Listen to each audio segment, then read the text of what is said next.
Another kind of facet to think about as we look at queer and trans films, and particularly as you're watching The Celluloid Closet, so it's mostly referring to the representation of queer people in the United States. And of course, Canada was very much influenced by very similar kind of um, uh, movements around representations of sexuality. But what's interesting is that while queerness and this women's sexuality was very much kind of hidden or seen as deviant, and kind of written out of certain films or depicted as cautionary tales. At the same time, you had films coming out of Europe that had very, what we might even see as progressive representations of sexuality, um, representations of queer and trans characters. So, keeping in mind that the regulation of specific films are relative to where they are internationally. And when we begin to talk about feminist film studies, one thing that a lot of scholars in this field pay attention to is the audience. And so we think about that the ways the audience and different audiences demographically will perceive a particular film. So we will talk a bit about queer coding and queer baiting. We will think about kind of harkening back to our discussion of queer semiotics last week, details that can be put in films that may only be legible to people who are kind of in the know of kind of queer culture. So our perception of film is very contextual. And finally, we'll be kind of asking larger questions around representation and identity politics. So, thinking again, identity politics as kind of political frameworks or political social movements that are based around an identity. So, for instance, civil rights, thinking about the importance and the centricity of a Black identity, which has been denigrated by histories of racism and white supremacy, but then taking that identity as a point of pride, as something to um, rally behind, similar to our discussion of the gay liberation movement, kind of moving from this culture of shame of being gay, and then to this idea, we think of the aphorism "gay is good" and "out and proud," which comes out of the movements in the 1970s and 80s.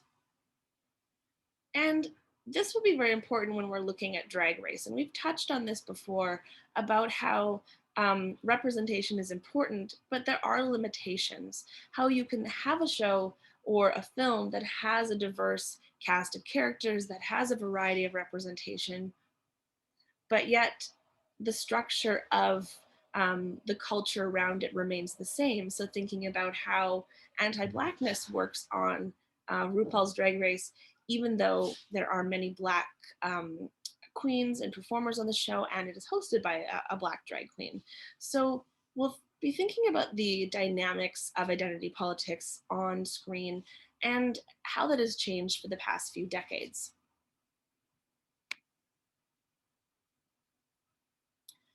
So last week I had asked you to watch some of these films, but I didn't end up posting them. So I would rather you focus on watching the Celluloid Closet, which I will provide a link for, and I'll send out an email to everyone to let you know how and where you can watch it.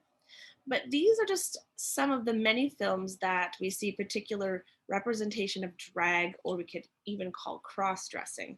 Some of the films kind of use the narrative of cross dressing rather than the narrative of drag. But as we know from our discussions on the history of female and male impersonation, which we can kind of see as kind of a proto drag. I wanted to include these as well. And these films have a wide diversity of drag and of gender nonconforming presentation.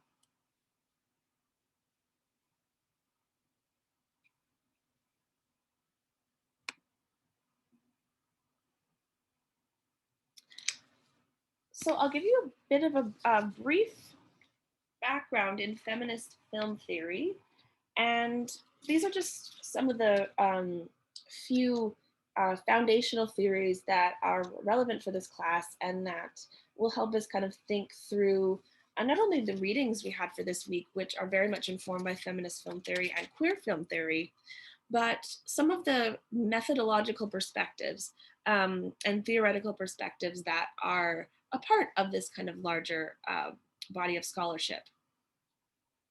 So feminist film theory is very much influenced by so-called second wave feminism, so coming out of the 1970s and 80s, kind of at the similar time when you start to see women's studies departments, um, it coming up in universities, kind of an engagement with psychoanalytic theory in addition to feminism, so using the theories of Sigmund Freud and that lineage of knowledge, but in different ways than we might have seen before. Very much also responded to currents in literary and philosophical theory. So it's a very broadly intersectional and cross-disciplinary body of scholarship.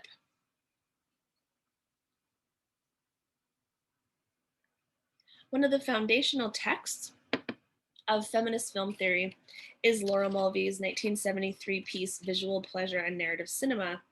And this is kind of where we get the notion of the male gaze. So this idea of the audience and the kind of perspective of the demographic watching the film, and how certain characters, and in the context of her work, particularly women, female characters on screen, how the male gaze is this kind of both destructive and constructive narrative that controls the ways that certain things are represented from a perspective of a patriarchal gaze. So this is theorizing the gaze of the spectator and is challenging the idea that women are meant to be looked at. So this is kind of confronting the limitations of representing women on screen. And an extension of that, we read Bell Hooks on our week on Paris is Burning and looking at the ballroom scene. So this is another one of her theoretical contributions, this idea of the oppositional gaze, which builds off this male gaze. And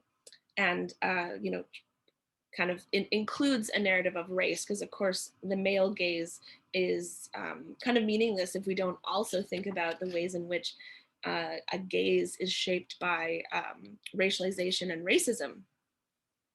So this is kind of the precursor to later the Bechdel and the DuVernay tests.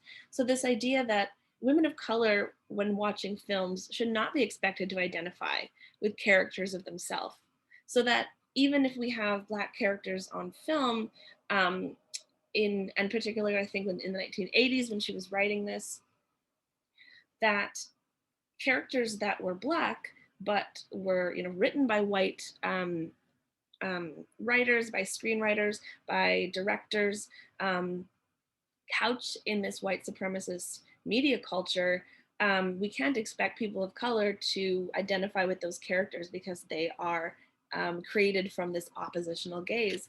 Nor should people of color be expected to see white characters as universal. So films that might be lauded as, coming of age stories, or we might think of that are presented as kind of a story that would be something that everyone can relate to. This is an expectation that is completely erases the ways in which people of color are both repressed and engaged with in kind of more mainstream film culture. And of course, there are a lot more examples of TV shows and films that are being made by people of color, by Black folks, to represent their lives from their perspectives. So this then leads us into thinking about how counter cinematic forms have been created. It's a bit beyond the purview of this class, but there is a lot of excellent writing around